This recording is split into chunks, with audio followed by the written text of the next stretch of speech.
Hello दोस्तों, welcome back to my YouTube channel Ujjwal Mantra. जैसे कि पिछले वीडियो में हम लोगों ने प्रश्नावली 1B के क्वेश्चन नंबर 1 और क्वेश्चन नंबर 2 को पढ़ लिया था, उसका हल कर लिया था। तो आज इस वीडियो में प्रश्नावली 1B का क्वेश्चन नंबर क्या सॉल्व करेंगे, क्वेश्चन नंबर 3 को हल किया जाएगा। अब यहाँ ध्यान से देखें, जो भी बच्चे नए कनेक्ट हो रहे हैं मैं उनको बता दूं, प्रश्नावली 1B और प्रश्नावली 1C क्यों लिखा हुआ है। पुराने बुक के हिसाब से ये प्रश्नावली 1C है। जिनके पास मनोहर रे की पुरानी बुक है वो ये प्रश्नावली 1C का है क्वेश्चन, और जिनके पास नई बुक है वो यही वाली पुरानी वाली बुक का जो प्रश्नावली 1C है वो नई बुक में बच्चों क्या बन गया, प्रश्नावली 1B बन गया है। तो ध्यान रखिएगा। तो क्वेश्चन क्या है, पढ़ते हैं। क्वेश्चन तीसरा नंबर है, लिखा हुआ है सिद्ध कीजिए कि 3 + 2√5 एक क्या है, अपरिमेय संख्या है।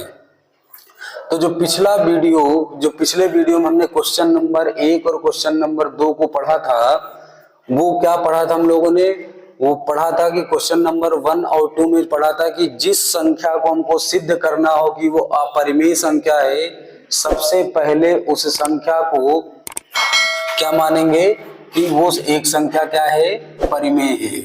तो देख जल्दी इनका हल करते हैं इस क्वेश्चन का। तो सबसे पहले जिस संख्या को सिद्ध करना है कि ये अपरिमेय है, तो पहले उसको मैं मानूंगा कि ये संख्या क्या है, ये परिमेय है। तो मान लिया कि माना 3 + 2√5 एक क्या मानेंगे बच्चों, परिमेय संख्या है।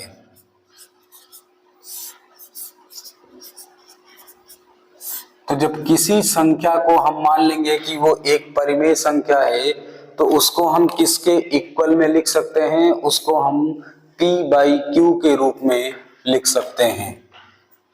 तो इसका मतलब हुआ कि जो 3 + 2√5 है, इसको मैं किसके इक्वल लिख सकता हूं बच्चों, P/Q के रूप में लिख सकता हूं। अब इधर जो 3 लिखा हुआ है प्लस में, ये अपने आप में रेशनल नंबर है या परिमेय संख्या है, तो ये P/Q भी क्या है, परिमेय। अब यहां मैं क्या लिखूंगा, यहां बगल में लिख दूंगा कि जो P व Q है, P व Q एक पूर्णांक है, जहां जो Q होगा वो डज नॉट इक्वल टू क्या होगा बच्चों, 0 होगा। और लिखेंगे तथा P व Q का जो उभयनिष्ठ गुणनखंड होगा, क्या होगा, वो 1 होगा। अब इस जो +3 है, तो +3 अगर हम ध्यान से देखेंगे तो +3 एक परिमेय संख्या है, क्योंकि +3 को मैं P/Q के रूप में लिख सकता हूं या रिप्रेजेंट या प्रदर्शित कर सकते हैं। तो अगर हम 3 को उस तरफ ले जाएंगे तो इधर क्या बचेगा बच्चों, इधर बचेगा 2√5। तो ऊपर लिखा है P, डिवाइड में क्या लिखा है Q, 3 उधर जाएगा तो क्या हो जाएगा, माइनस का। तो देखो 2√5 हो जाएगा। अगर अब 3 के बटे में कुछ नहीं तो मैं क्या लिख दूंगा, 1 लिख दूंगा। इसको आगे हल कर लेते हैं। तो यहां लिखा हुआ है P/Q। अब 3 के बटे में कुछ नहीं तो हम अपने से क्या मान लेंगे, 1 मान लेंगे। अब 2 क्या है, 5। Q और 1 का अगर मैं एलसीएम लूंगा तो Q गुणे क्या हो जाएगा, 1 हो जाएगा। जब Q से इसको भाग दूंगा तो Q कट जाएगा, तो क्या बचेगा, 1 जाके P में गुणा करेगा तो क्या आएगा बच्चों, केवल P आएगा। बीच में काहे का साइन लगा है, चिन्ह माइनस का। अब 1 से जब इस पूरे में मैं भाग दूंगा तो 1 से 1 कट जाएगा, क्या बचेगा, Q जाके किसके साथ गुणा करेगा, 3 के साथ। तो क्या हो जाएगा, P-3Q हो जाएगा। अब इसका मतलब अगर मैं लिखूं इसको तो 2 रूट का क्या आया, 5 बराबर सिंपल p माइनस 3q बटे का q और 1 का गुणा क्या आएगा बच्चों, q आएगा। अब अगर और आगे हम बढ़ें तो ध्यान से देखो, √5 के साथ 2 क्या है, √5 के साथ 2 गुणे में है, तो जो चीज गुणे में होती है वो कहाँ जाती है, बटे में। तो √5 बराबर हो जाएगा p माइनस का 3q पूरे के बटे में 2 जाके q के साथ गुणा कर जाएगा तो कितने q हो जाएगा, 2q हो जाएगा। इसको मैं समीकरण नंबर क्या मान लूंगा बच्चों, 1 मान लूंगा। अब मैं समीकरण 1 के बारे में तथ्य प्रेजेंट करूंगा। तो अगर मैं ध्यान से देखूं, लिखूंगा समीकरण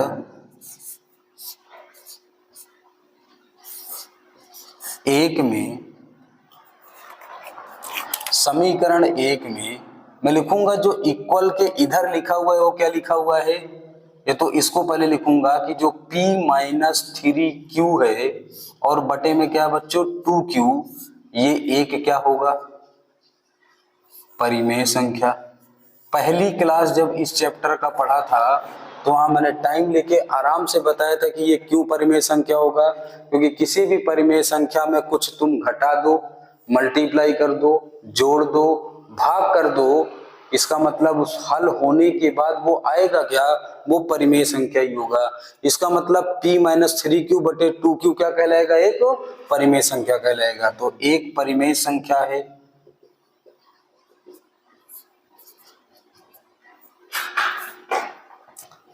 परिमेय संख्या है, जबकि √5 अपरिमेय संख्या है।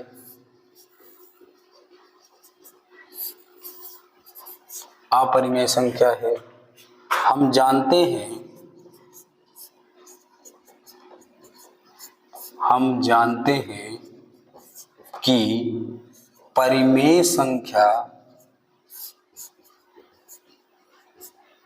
परिमेय संख्या डज नॉट इक्वल टू होता है अपरिमेय संख्या के। हम जानते हैं कि परिमेय संख्या डज नॉट इक्वल टू मतलब परिमेय संख्या अपरिमेय संख्या के बराबर नहीं होता है, ये हम जानते हैं।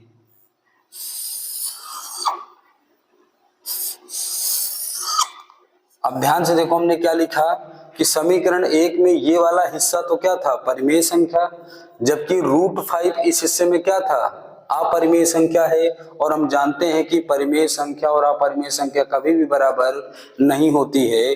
तो मैं यहां लिख सकता हूं, इसलिए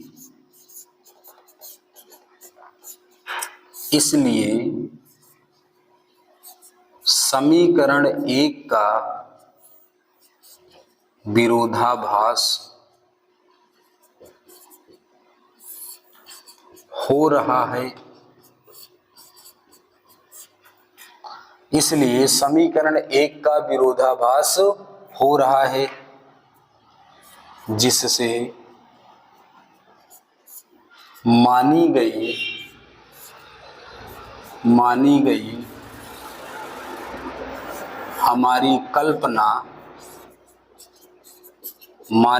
हमारी कल्पना असत्य होती है। असत्य होती है अर्थात जो हमने माना कि 3 + 2 √5 एक परिमेय संख्या है, वो मानी गई हमारी कल्पना क्या हो गई, गलत साबित हो गई, मतलब असत्य हो गई। तो अर्थात इसका मतलब क्या हुआ कि 3 + 2 √5 एक अपरिमेय संख्या, एक अपरिमेय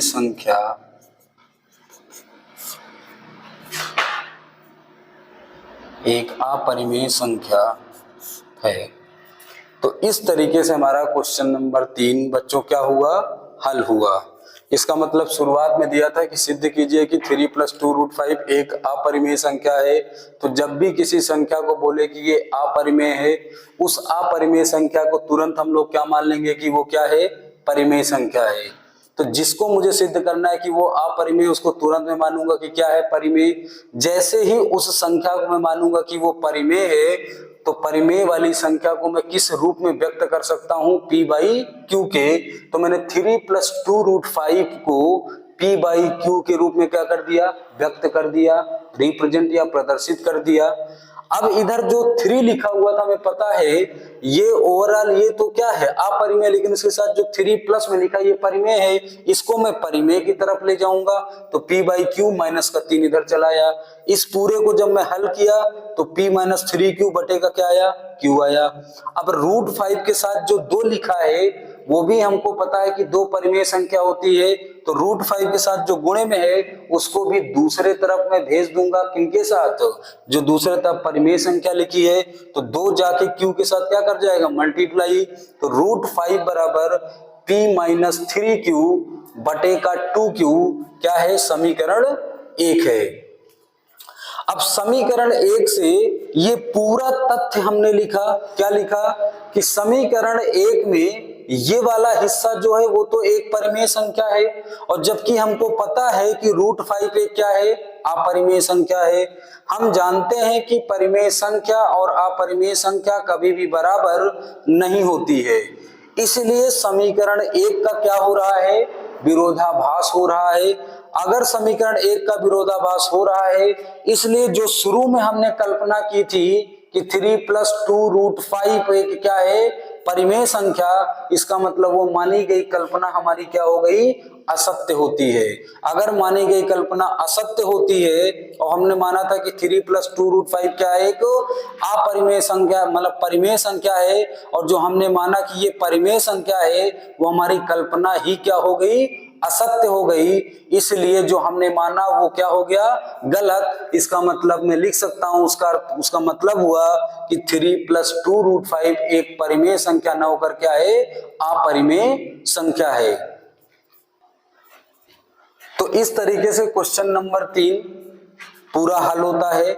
अब अगले क्वेश्चन पर चलते हैं, क्वेश्चन नंबर 4, जो कि क्वेश्चन नंबर 4 क्या है, मैं लिख देता हूं बोर्ड पे। तो क्वेश्चन नंबर 4 है कि सिद्ध कीजिए कि √7 एक अपरिमेय संख्या है।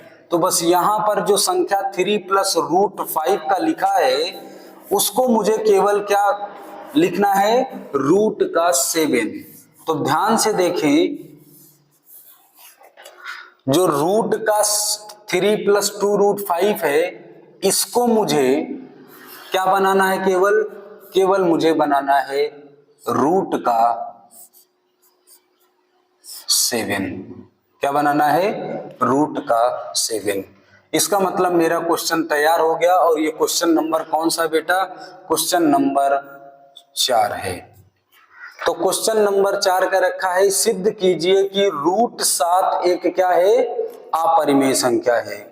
तो हमने कुछ पहले ही लेक्चर में, पहले ही वीडियो में, जब क्वेश्चन नंबर 1 स्टार्ट किया गया था, तभी माना था जिस क्वेश्चन को, जिस नंबर को बोले कि इसको सिद्ध करना है अपरिमेय, सबसे पहले उसको क्या मानेंगे, उसको मानेंगे कि वो एक परिमेय है। तो मैं मान लूंगा कि माना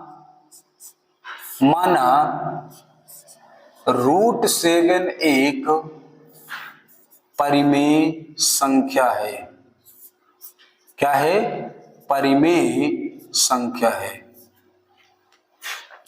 अब अगर माना √7 एक परिमेय संख्या है, तो मैं इसको क्या लिख सकता हूं, माना √7 एक परिमेय संख्या है, तो ये परिमेय संख्या होगा, तो √7 को किस रूप में व्यक्त किया जा सकता है, मैं लिख सकता हूं p/q के रूप में व्यक्त किया जा सकता है।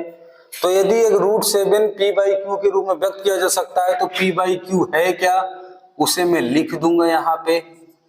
तो हम जानते हैं p व q एक क्या होते हैं, पूर्णांक होते हैं। और अगर यहाँ पूर्णांक की मैं बात करूं, तो पूर्णांक का मतलब है p का मान प्लस भी हो सकता है, p का मान माइनस भी हो सकता है।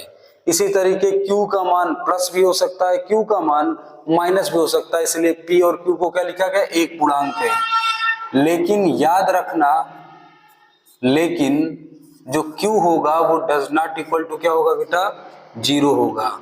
उसी तरीके यहां मैं लिख दूंगा P व Q का उभयनिष्ठ गुणनखंड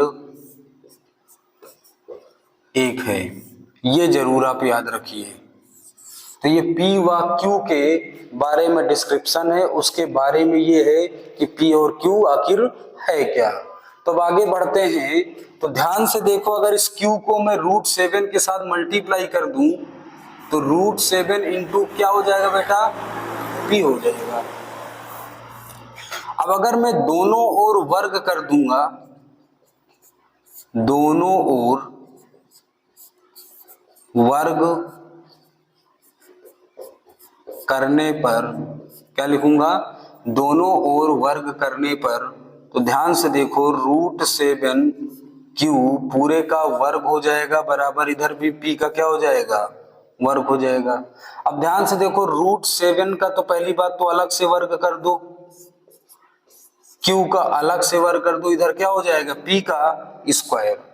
अब अगर हम ध्यान से देखें तो √7 का स्क्वायर सिर्फ क्या आएगा, 7, इसके साथ में Q स्क्वायर बराबर क्या हो जाएगा, P स्क्वायर।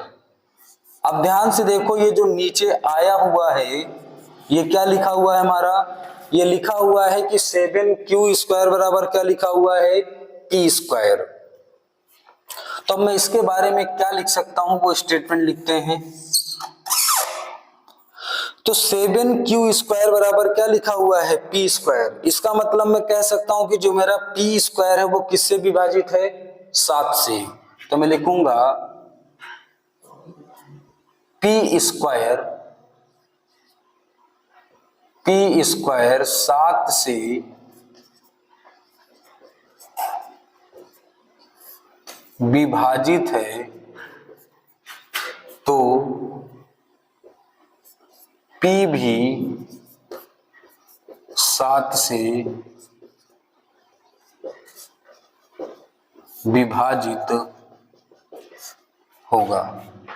इसको सही से लिख देते बच्चों, क्या हो जाएगा, B भाजित। इसका मतलब मैं कह सकता हूं कि अगर P स्क्वायर 7 से विभाजित है तो P भी 7 से क्या होगा, विभाजित होगा।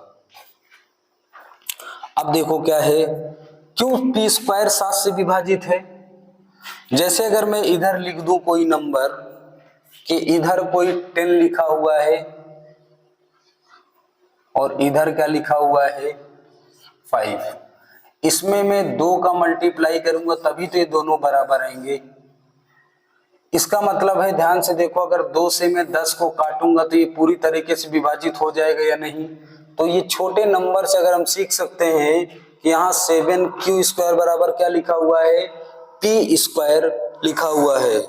इसका मतलब है मैं लिख सकता हूं कि जो इधर 7 लिखा हुआ है उससे कौन विभाजित हो जाएगा, P स्क्वायर आराम से विभाजित हो जाएगा। अब जब P स्क्वायर विभाजित हो जाएगा तो अगर P स्क्वायर 7 से विभाजित हो जाएगा तो भैया जी जो P भी होगा वो किससे विभाजित होगा, 7 से विभाजित हो जाएगा। अगर उस संख्या का स्क्वायर 7 से विभाजित है तो वो बिना स्क्वायर वाली भी वही संख्या 7 से क्या हो जाएगी, विभाजित हो जाएगी। अब अगर आगे हम लोग करें तो ध्यान से देखो P वाली वैल्यू 7 से विभाजित है, इसका मतलब अब मैं क्या लिख सकता हूं, अब मैं लिख सकता हूं कि जो P का वैल्यू है वो 7C के क्या है, बराबर। इसका मतलब अगर कोई संख्या P 7 से विभाजित है, इसका मतलब मैं उसको लिख सकता हूं P बराबर 7 इंटू का C कोई क्या रहा होगा, पूर्णांक। C कोई एक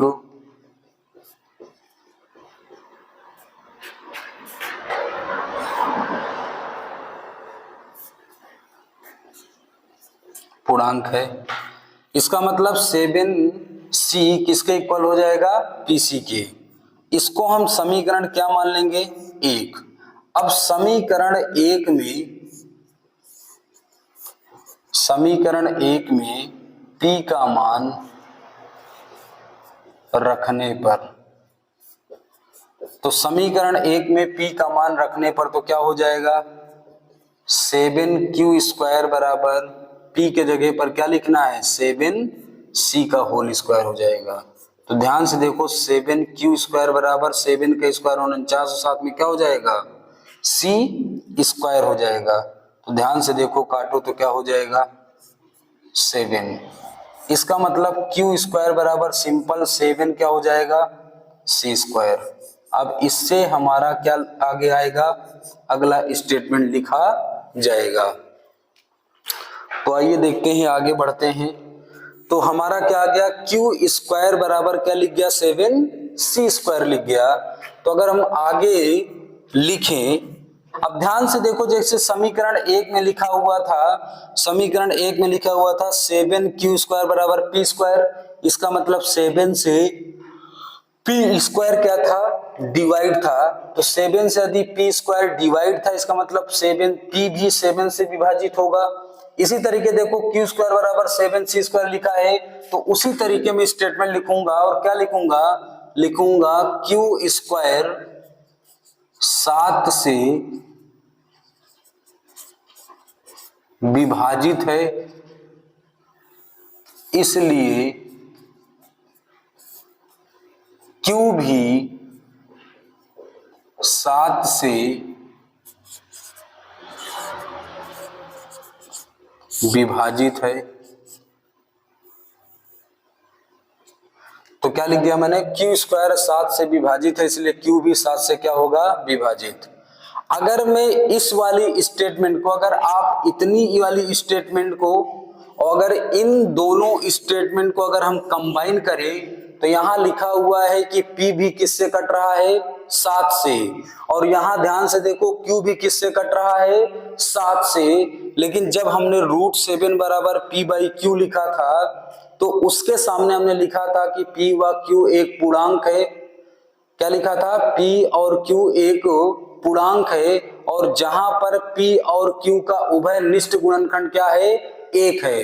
अब आप अगर ध्यान से देखो, तो यहाँ p और q का वहां पर लिखा गया था, p और q का उभयनिष्ठ गुणनखंड कितना होना चाहिए, 1। लेकिन इन दोनों कथनों से हमको पता चल रहा है, यहां भी लिखा है कि p 7 से विभाजित हो रहा है, इसी तरीके यहां भी लिखा है कि q 7 से क्या हो रहा है, विभाजित। इसका मतलब मैं लिखूंगा अर्थात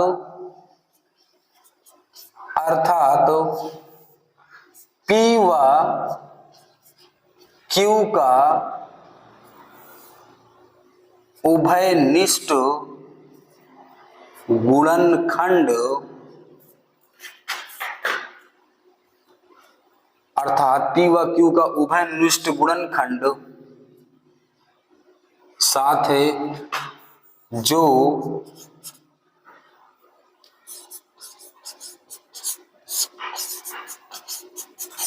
पहले वाली कथन का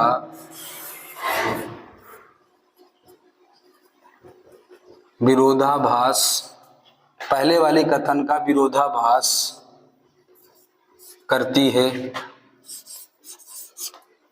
इसलिए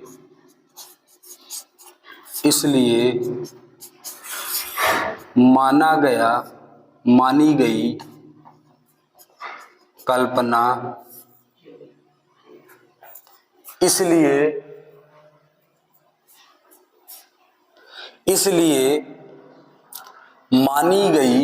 इसलिए मानी गई कल्पना असत्य होती है, अर्थात √7 एक अपरिमेय संख्या,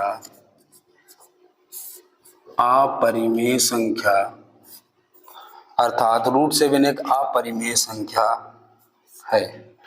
इस तरीके से हम क्वेश्चन नंबर 4 को भी क्या कर लिए, सॉल्व कर लिए। अब देखो ध्यान से, ये असत्य कल्पना क्यों हुई, क्योंकि यहां पर कह रखा है कि जो p वहां पर, क्योंकि शुरुआत में हमने माना था कि हमारा जो √7 है वो p/q के रूप में लिखा जाएगा, क्योंकि हमने √7 को क्या माना था, आप परिमेय संख्या। तो जब √7 को हमने परिमेय संख्या माना था तो √7 के इक्वल मैंने p/q लिख दिया। और हमको पता है जो भी p/q के रूप में होता है उनका उभयनिष्ठ गुणनखंड क्या होना चाहिए, 1 होना चाहिए। तो अगर उभयनिष्ठ गुणनखंड 1 होना चाहिए तो यहां बता रहा है कि p भी 7 से विभाजित होगा, मतलब p का एक गुणनखंड 7 है। यहां बता रहा है कि q² अगर 7 से विभाजित हो तो q भी किससे विभाजित होगा, 7 से। इसका मतलब ये वाला भी कथन हमको बता रहा है कि q का एक गुणनखंड क्या है, 7। अगर मैं इन दोनों कथनों को कंबाइन करूं तो इन दोनों कथनों से पता चल रहा है कि p का एक कॉमन या उभयनिष्ठ गुणनखंड क्या हो गया, 7। और जो कि हमको पता है अगर p व q परिमेय संख्या के रूप में व्यक्त की गई तो इनके बीच का उभयनिष्ठ गुणनखंड क्या होना चाहिए, 1। लेकिन आ क्या रहा है, 7। इसका मतलब मैं कह सकता हूं कि जो हमने कथन माना था शुरुआत में, पहले वाली कथन का विरोधाभास करती है, इसलिए मानी गई कल्पना क्या होती, असत्य, अर्थात √7 एक अपरिमेय संख्या है। तो इस तरीके से इस वीडियो में हमने क्वेश्चन नंबर 3 और क्वेश्चन नंबर 4 को हल कर लिया इस तरीके से। और इसके बाद फिर क्वेश्चन नंबर 5 का हल अगले वीडियो में आएगा। अगर आपको वीडियो देखकर अच्छी लगे तो वीडियो को लाइक करें, सब्सक्राइब करें और शेयर करना ना भूलें। धन्यवाद।